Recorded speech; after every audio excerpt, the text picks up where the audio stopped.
Welcome to the New Books Network.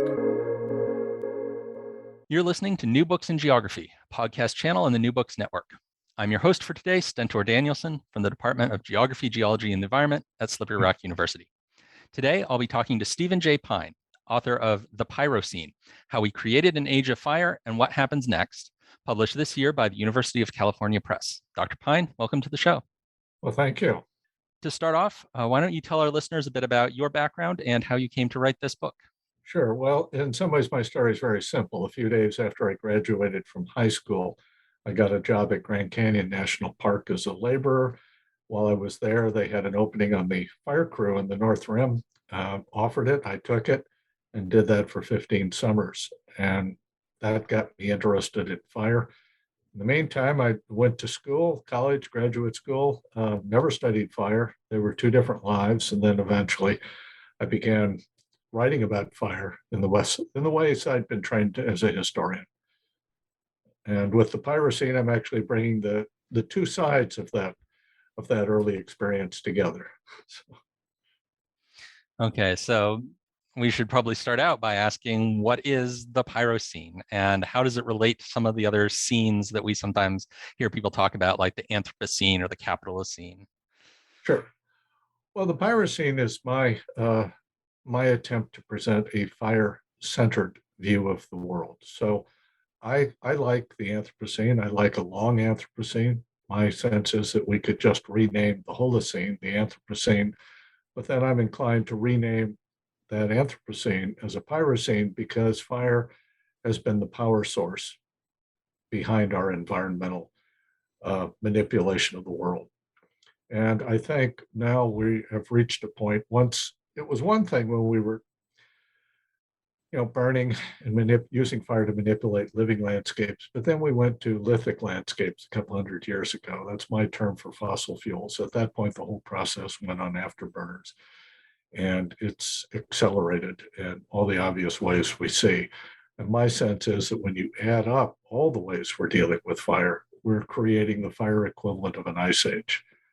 And think of all the things that we associate, the large markers we associate with an ice age, large ice sheets, changes in biogeography, changes in sea level, mass extinctions, and so on. And they all map pretty well if you think fire replacing ice.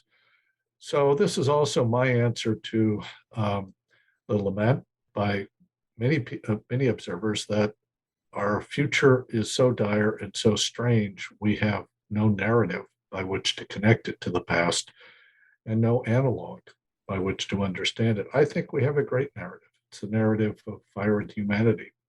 Fire is our ecological signature. We have a species monopoly over it. It's what we do. And the idea of a fire age, a fire-informed equivalent of an ice age, I think gives us a pretty crisp and apt analogy for what's coming.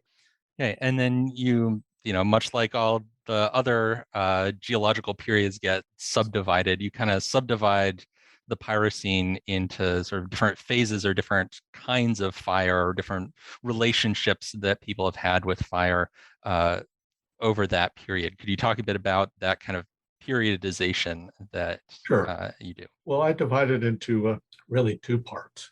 And the first part is simply humans in what we can call living landscapes. There's all the stuff around us that burns, the trees and grasses, all those features. And fire has been on the planet as long as plants have colonized the land. We have fossil charcoal 420 million years old.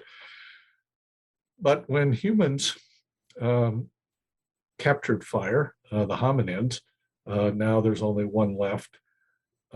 At the end of the last glaciation, we have a fire-wielding creature meeting an increasingly fire-receptive landscape as the Earth warms and begins shedding its ice, and those two begin interacting.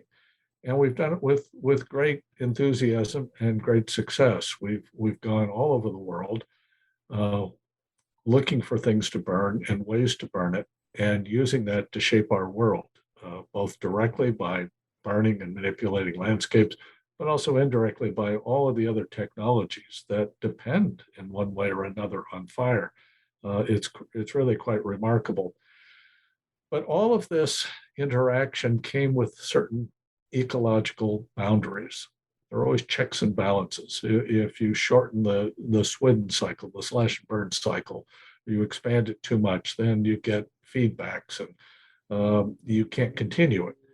You have to find a right balance, in a sense, between what you coax or coerce out of nature in terms of stuff to burn and how much burning you can do.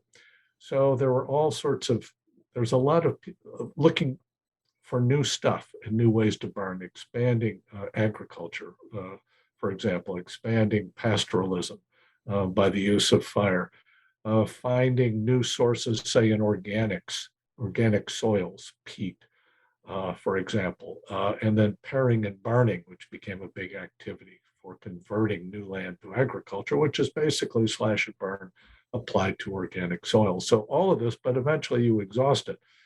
And at that point, we turn to an essentially unbounded source that is fossil fuels, beginning, of course, with coal, then expanding into all the other varieties we have.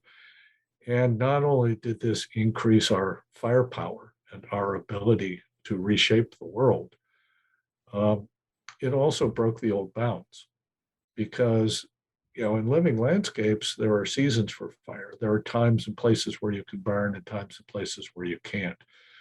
And nature sets that. We can start fires, but it still depends on the environment to carry those fires, to do things with it. We can shape that a bit, but within limits. But, when you're burning fossil fuels or lithic landscapes, you can burn day and night, winter and summer, wet or dry, it doesn't matter.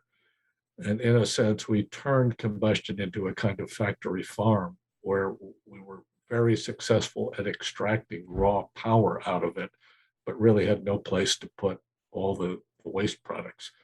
And so in many ways, the human quest for fire has shifted from finding new things to burn to pondering what to do with all the effluent from the burning we're doing. The earth can't absorb it in the old ways. And so that has really unhinged the biosphere, the atmosphere. It's affecting the oceans, every aspect of the planet. We're really into a kind of fire age. Okay. And I think a lot of people are paying a lot of attention to fire recently because we've had these enormous sort of unprecedented fires in places like California or Australia. But one of the interesting things that you point out is that if we look globally at area burned each year, it's actually decreasing. So how do these things fit together? Yeah, it's a great question. And what happens was that basically when we go to fossil fuels, we begin remaking the planet. All of the places and environments we lived in, we began trying to replace traditional burning, traditional fire with industrial combustion sources or fossil fuel derived equivalents. So, and this worked very well in cities. I mean, cities not so long ago used to be filled with fires for heating, for lighting, for cooking, and the area around it would be burned routinely and so forth. But that's pretty much gone out of industrial urban environments now.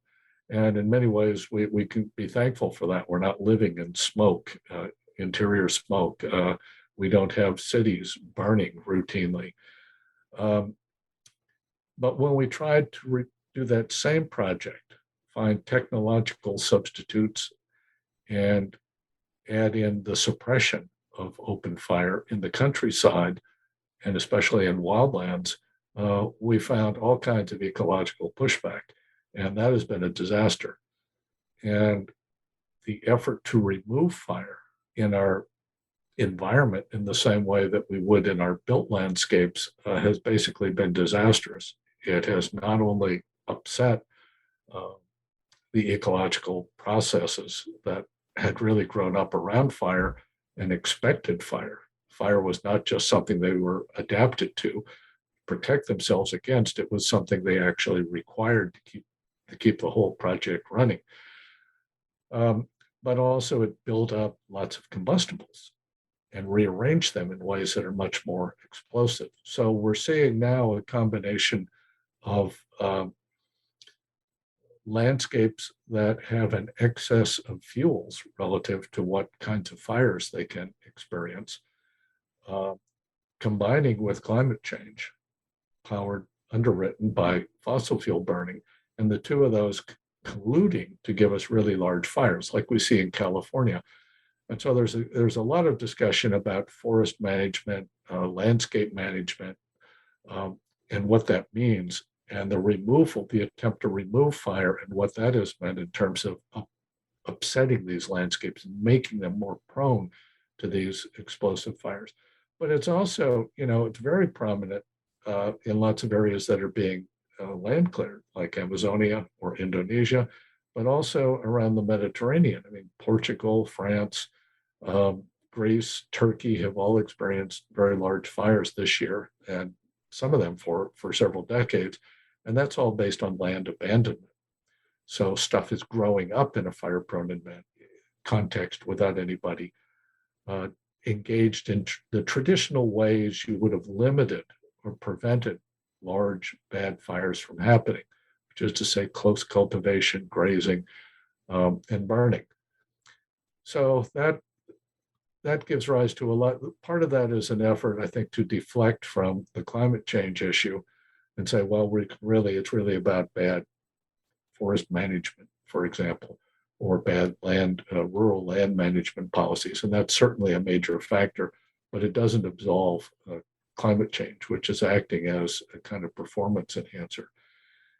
And even if it isn't all climate change, it is mostly fossil fuels, because if you look at why these landscapes are being remade, how they're being remade, what the energy and sort of organization of these landscapes is, it is all being underwritten by fossil fuels, essentially.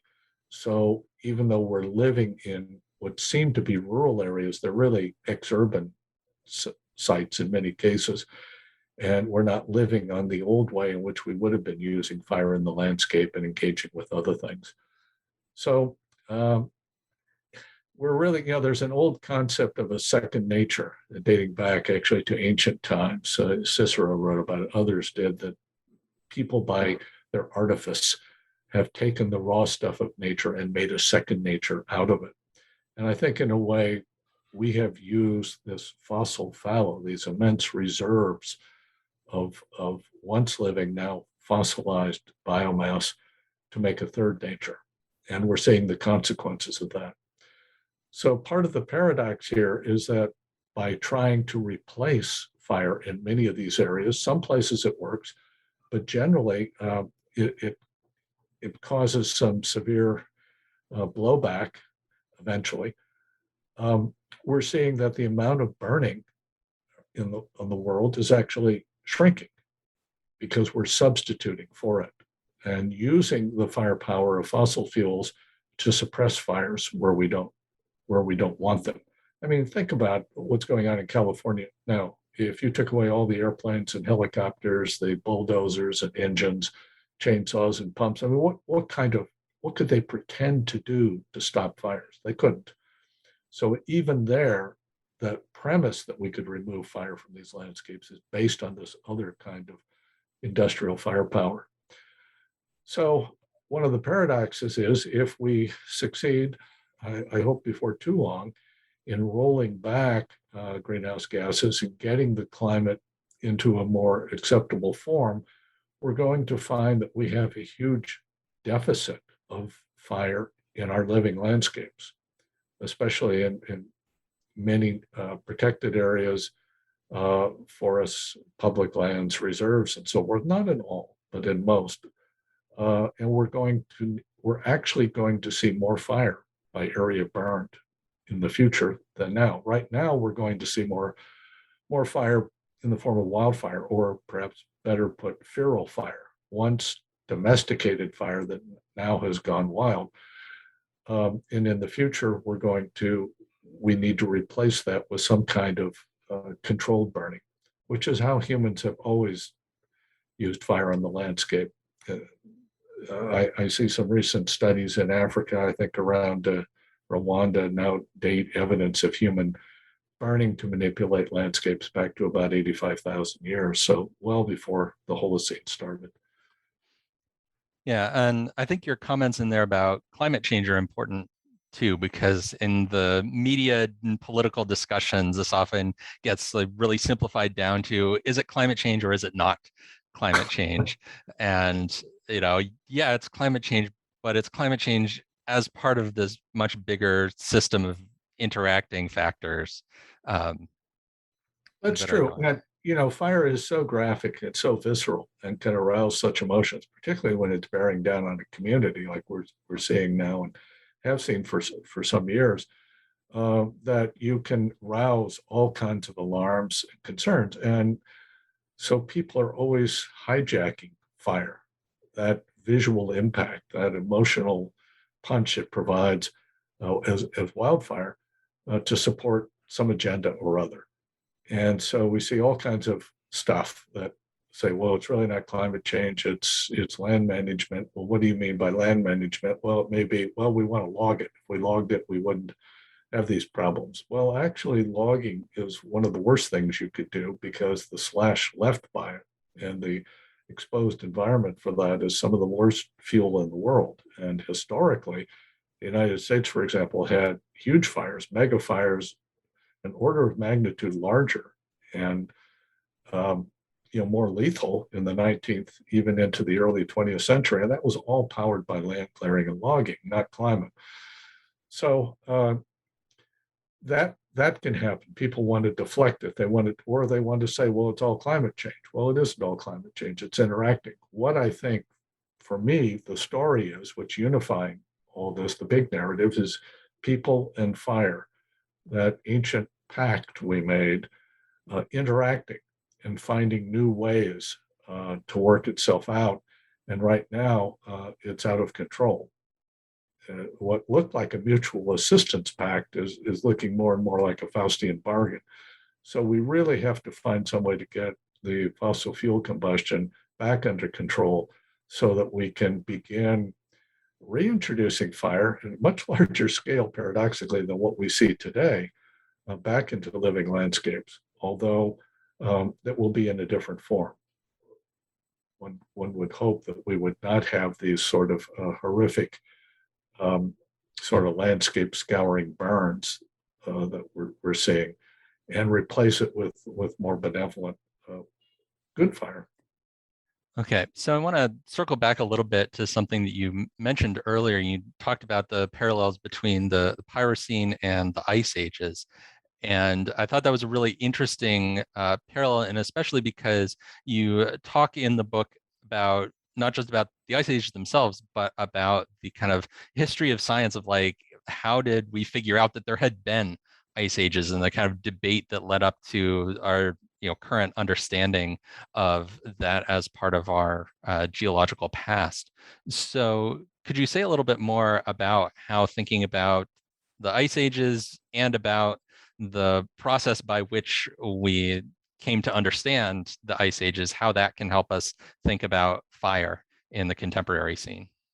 Yeah, good point. And the book is not really about the ice ages as such. As you know, I have a short chapter on it to try to delineate what the main parameters were for it, so that I can develop the analogy. Geology, is still a fairly recent science. I mean, the term was only invented, I think, in the 1780s. And then around 1840, Louis Agassiz began promoting an idea that these small residual ices in the Alps and elsewhere had once been much larger. There was plenty of evidence for that in valleys and so forth, but that he had this sort of romantic vision of it sweeping over whole continents. And this was quite an alarming concept and rejected by most thinkers, although within a few decades it was widely accepted.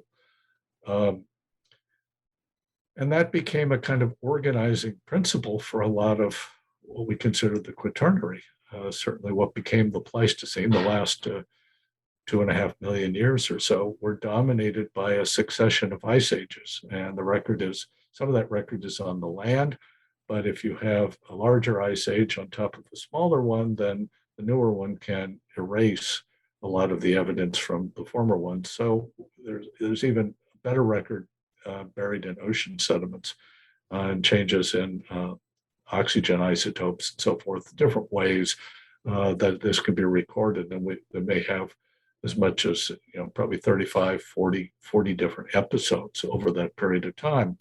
About 80% of the Pleistocene, that is the last 2.6 million years, was glacial, and about 90% of the last million. And these longer waves of ice were broken by short interglacial periods, maybe 10,000 years or so of rapid warming, and then the process would begin again, and the ice would return. And we've been in an interglacial now for 10,000 years. I remember even when I was still in school, most of the climatologists of the period were concerned about the next ice age, that all the cycles that had underwritten this returning ice were still in place, and the ice would come back, and we were probably towards the end of the interglacial, and before too long, whatever too long means, the ice would return. So it didn't, and it may not, because right now we have interrupted that cycle with our combustion practices. And inadvertently, we may be sparing ourselves an ice age, which would be a lot harder to deal with than a fire age. But if we continue as we are, we will have a runaway fire age, and that will be the choice in that case between a fire age and an ice age is not one we want to make. So that was behind my thinking when I started adding things up: the changes in climate, large shifts in biogeography. During the classic ice ages, there were immense ice sheets, not only in mountain areas, but over much of Eurasia and North America. And these ice sheets, of course, drove off and forced biota to relocate. We're now seeing something like that at a slower scale as these communities begin adapting to the changes in climate. We have change in sea level. The ice age, it was dropping, now it's rising. Mass extinctions are underway. One of the differences, and there were lots of sort of periglacial effects, secondary effects. I think of most famous being sort of outwash plains, loose plains, and so forth, downstream, downwind from the glacial front. And wonder if these large smoke palls that we're seeing would be the equivalent now. The ice is a material. It just sits there. It's a hard substance. Fire is a reaction, so it doesn't stay. You're not going to have fire sitting in a place burning continually the way that an ice sheet can sit and move very slowly. But we're seeing the landscape branded by fire, shaped by fire in an equivalent way. And we can see all these sort of other knock-on effects. Okay, so that kind of leads into the next question I have, which is that you say in the book, quote, "We don't need new science or more science. We already know what needs to happen." And so then my question is, if that's the case, and you've touched on as we've gone some of the things that need to happen, if we know what needs to happen, why haven't we done it yet? Well, that's a great question. It's a question, of course, all reformers or activists face. It seems obvious that we need to do something, but we are unable to move it, and that becomes a social and political issue. If I could take the current situation, say in California, which is still in the news, what do we need to do? Well, we need to do a bunch of things, and we need to do them simultaneously. We can certainly protect communities from burning. We learned how a long time ago to prevent cities from burning. But as we began sort of recolonizing what had been a rural landscape with this sort of industrial outmigration, we ceased thinking about these places as cities. And so we quit all of these sort of pyrrhic hygiene that cities put in place to keep themselves from burning. So we need to harden these places against the fires that are coming around them. And the biggest threat is embers. Embers come in like you can think like a swarm of fiery locusts. And if there's a point of vulnerability, they'll find it. And we know where these points are. And without having to level and rebuild entire towns, we can begin in relatively short order hardening against these kinds of ember storms. And in some ways, it's not unlike, it's a contagion of combustion. So, hardening against embers is a lot like wearing masks, clearing out around structures, creating a defensible space is a lot like social distancing.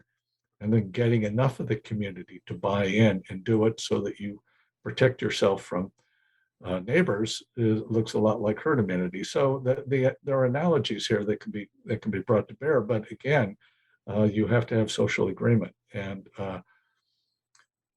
we could also prevent a lot of the fires from starting. An absurd number of fires are started by power lines. I mean, this is absurd.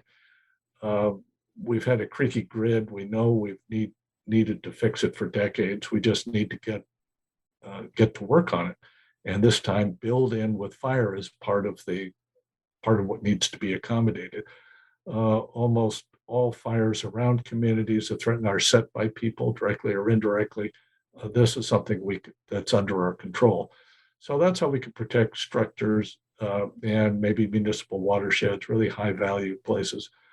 The larger landscape around is a longer project. It could last several decades, depending how aggressively we want to pursue it. We know that some parts we can leave it to nature. Some parts we need to change the character of the vegetation, thin it out, rearrange it, do something. You don't have to clear cut it. You don't have to strip it or pave it. You can arrange it so that fire, when it comes in, does not incinerate the place or the things we value, but can sweep through and probably do some good as well. It's a fire that we can defend against and a fire that we can set without having it blow up in our faces. The other option, of course, is what, again, people have always done, which is to substitute our fires for nature's, some kind of controlled burning. And we don't have complete control because we don't control all the factors in nature. We don't control the winds. We don't control the mountains, gorges. We don't control all of the vegetation. But we still have choices about when to set it, where to set it. We can work with those conditions. We know enough about it. And then, of course, there are places where we do want to keep fire out. I'm thinking about our modern cities, but that is not a model for the rest. So there are lots of things we can do on that. And we have plenty of evidence, plenty of experience to begin to do this. We don't need to wait for decades of new research. And then behind all of this, but going on at the same time, we really need to get a handle on climate change and begin. We can't put the fossil fuel genie back in the bottle, but we might be able to keep it underground for a lot more. And so doing one or two of those three won't be enough by itself. We need to do them all. And I don't think it makes sense to try to do it sequentially because all of them are in process and we need to do them all at the same time. They will resolve themselves at different timelines. Okay, so I want to now zoom out a bit and kind of look at your kind of whole career here, because your first book about Fire in America, came out back in 1982, and it's a classic. People should check that one out as well. But so you've been writing about this topic for quite a long time, and so I'm interested in what have been some of the biggest changes in your way of thinking about fire over the course of that career leading up to this most recent book? What have been the biggest things that you've learned or that you've changed your understanding of things over that time? Well, a lot of my experience goes back to my seasons on the North Rim. And you quickly learn, if you're on a fire crew, how fire shapes a season. And if you keep coming back, how seasons can shape a life. And for me, it was the next leap, being an academic, was to wonder if the same might be true for humanity. And so I had a sense that fire was more important than people gave it credit. And that fire was not just some sort of freak event out west that happened like a grizzly bear attack or something, that it was really fundamental to humanity and to the planet. And so I've been developing those early intuitions steadily. I did a book on US, Australia, Canada, Europe, including Russia, lots of smaller studies, and then sort of some global things. And I've been continually surprised. I keep expecting, okay, I think fire is this big deal, and keep looking for it. And I keep expecting that it's going to be shut down. No, it's not as big as you think. And I keep anticipating that, and I keep being frustrated because we find more and more stuff all the time. Now there's a whole realm of research looking at smoke. Smoke is a stimulant for flowering and germination. Smoke is a carrier of microbes. Smoke doing all kinds of things. Nobody thought, well, it's just smoke. It was an irritant. It was a threat. And now we find that it's integrated with all kinds of other parts of the living landscape. And so I've been continually surprised by that. And in a sense, the world has changed around me. It just fired just wildfire, bad fires, whether we're burning fossil fuels or allowing, in one way or another, experiencing these large mega fires that can be disastrous. Not all of them, but most of them. But watching all of that come around. When I published, there was almost no interest in fire. The only people who studied it were foresters. And they were expanding a little bit into fire ecology and fire economics, but basically it was a subset, something foresters did to get on with the business of managing forests and wildlands. And now it's all over the subject. I mean, it's all over the place. Dozens of disciplines are piling in. Everybody's. Well, I hadn't anticipated all of that. As I say, the world has sort of changed around me. And I wrote about fire because I thought it was interesting. I thought it was fun. Nobody was doing it the way I thought it might be done at the time. And I just kept going and didn't really expect people to accept my view of the world. I was offering a fire-centered view of life on Earth. And I just thought it would be an interesting contribution, and I thought it was important, but I didn't really expect people to agree or to pile in. And now the world has changed, and suddenly it's all over the place.